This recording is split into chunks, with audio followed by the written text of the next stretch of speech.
So we pre-recorded yesterday an interview with Nina Schindler, who is the Chief Executive of the European Association of Co-operative Banks. It's a slightly different perspective from Ang's perspective.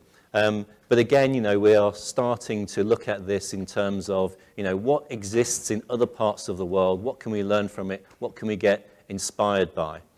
And so I asked a number of questions to Nina. She was in Brussels yesterday, and we're going to share her answers to those questions with you.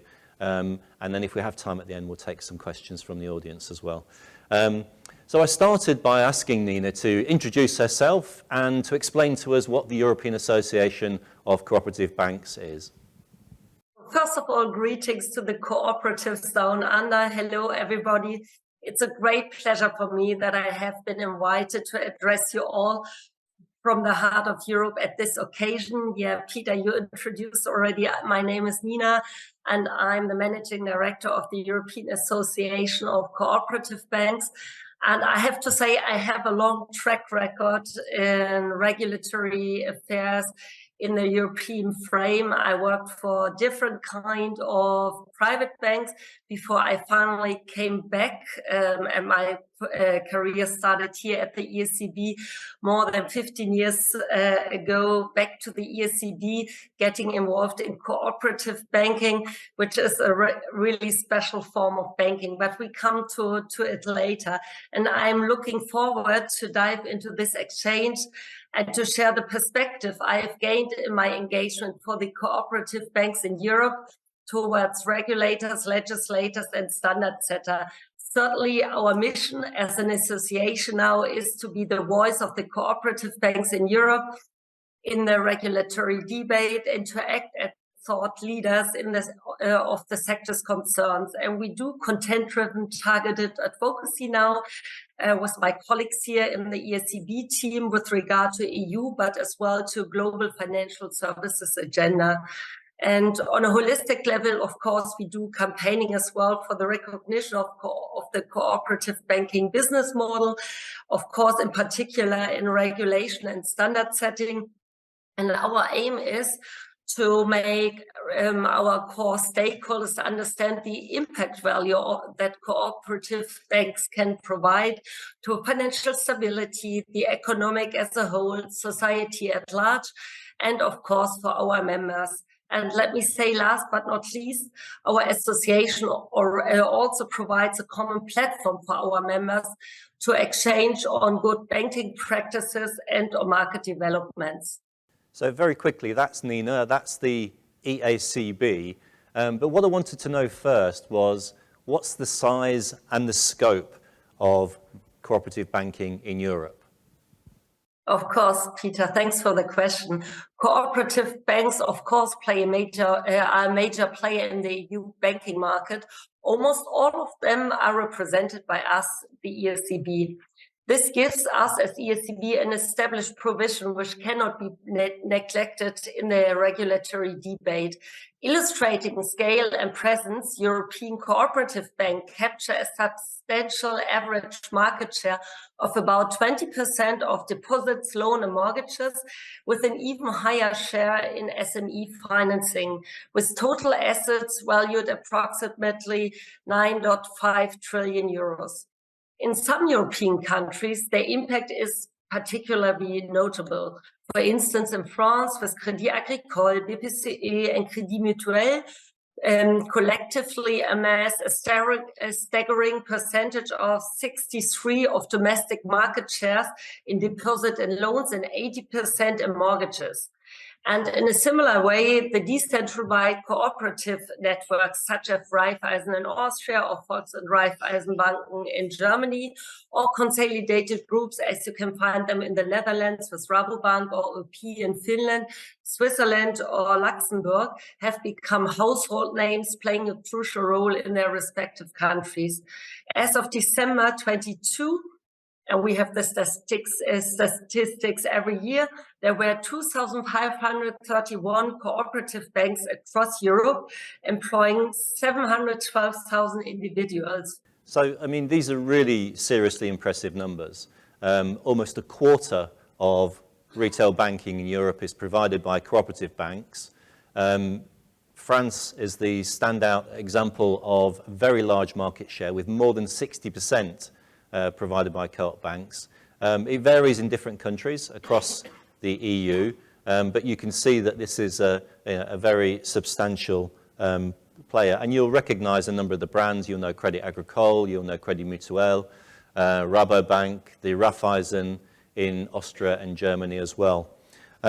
And it's certainly a different world. We were listening before to some of the challenges faced by the Australian banking sector. And it's a different set of challenges, but in a world which is increasingly similar in terms of regulatory pressures and market pressures. But today's session is also about the relevance to the growth agenda. So I asked Nina, and I hope she's listening, how important these banks are to the real economy and to economic growth. Yeah, as you may know, most likely in Australia as well, so all around the world, I guess, cooperative banks were established not with the primary focus on profit, but with the aim to serve a special purpose, which is to provide finance and financial services to population that are underserved or which have no access to finance at all, not offers with services of appropriate quality or being overcharged. And thus, right from their start, cooperative banks were designed as bankers of private households and especially for smaller and medium-sized companies as their core client group. And today, very often, cooperative banks are the main, if not the only, financial services providers of the smallest entrepreneurs and in the most isolated rural areas. This distinct position often grants them a unique role, making them an essential part of the economic fabric of the regions they are operating in. And moreover, cooperative banks have a record as reliable lenders in Europe for the real economy, particularly to small and medium-sized enterprise, but also to households. During the last decade, European cooperative banks' loan portfolio steadily increased, and their capital base improved and is usually stronger than the ones of commercial banks. Just to give you an example, during the COVID crisis in 2020, during the economic lockdowns, cooperative banks persevered by providing new loans to the real economy, even while other banks scaled back their lending activities. Quite remarkably, I think, they even grew their loan portfolio quite substantially by 4.6% compared to others, which were about 1.7%.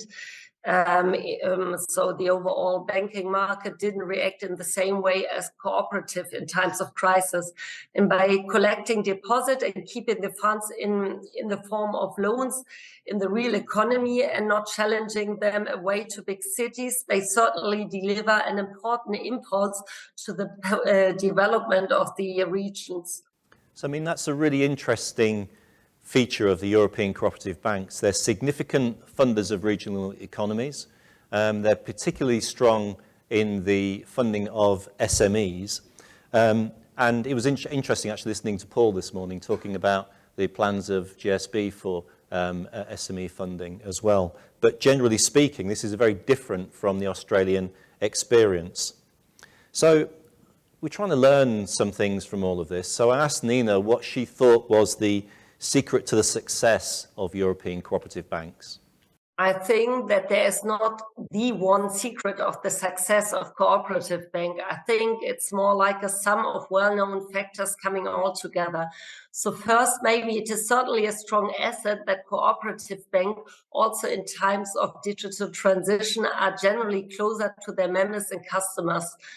So proximity is part of the mission, both in geographic and social terms. And very often the cooperative banker is part of the local community. He knows his customer, the local markets and situation, so he can rely on a number of soft information on small businesses and retail clients that only proximity can provide. This is certainly a big advantage in comparison to commercial banks, where decisions are taken miles away, more or less on the basis of financial data in a very standardized manner. Moreover, members of a cooperative bank tend to be less demanding in terms of the remuneration of their capital, as they often see value in membership. And by consequence, as I referred to earlier, cooperative banks often have a very strong capital base, particularly because they tend to retain earnings to a major extent, privileging growth over the payout of dividends. And this reduced pressure on capital remuneration allows cooperative banks then, on the other hand, to run a business model and strategy with modest risk-taking, long-term orientation, and lower but steady returns. And this is certainly an advantage. And another important element is the commercial cooperation in the groups. When we look at European cooperative banking groups and networks, it is evident that business cooperation between cooperative banks, which have developed over decades, is a key element. Traditionally, the first step for such cooperation is certainly the establishment of a central body whose main task is to ensure the liquidity in the system. And the central body can also ensure the access to capital markets, mostly by placing excess liquidity in various forms of investments. And this may be further accompanied by investing in a joint infrastructure, for example, data processing center, or specialized subsidiaries such as insurance companies, asset management companies, for additional customer services. So it's not in many ways that dissimilar from what Mary was saying about the Inuit population this morning. You know, they cooperate together, they establish shared services together, and they've grown together. On a different scale, these have been doing it for a very long time. And I wanted to finish with a question about Nina herself. Now, she's had a career in world-leading commercial banks and is now working with cooperative banks. She knows banking, she knows public affairs, but I wanted to know what made her passionate about co-op banks. What's interesting to her, and why does she like being in our sector? Thanks, Nina. That's really interesting. I just want to finish with one question about you, really, which is that you've worked in the commercial banking sector, you're now working with cooperative banks, you know banking, you know public affairs, communications, but what makes you passionate about cooperative banks? What's interesting to you, and why do you like being in this sector? You know, I mean, since I was already in regulatory affairs before the financial crisis here, like 20 years ago, and especially in the financial crisis, you could see you really need a convincing narrative talking to regulators to win them for what you're doing.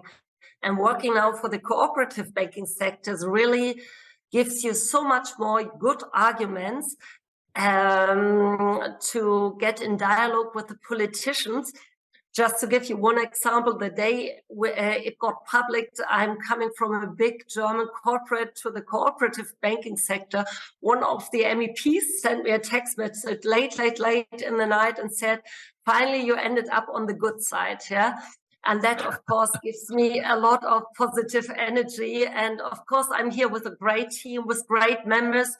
And that is just the spirits which I address at Advocacy Engagement.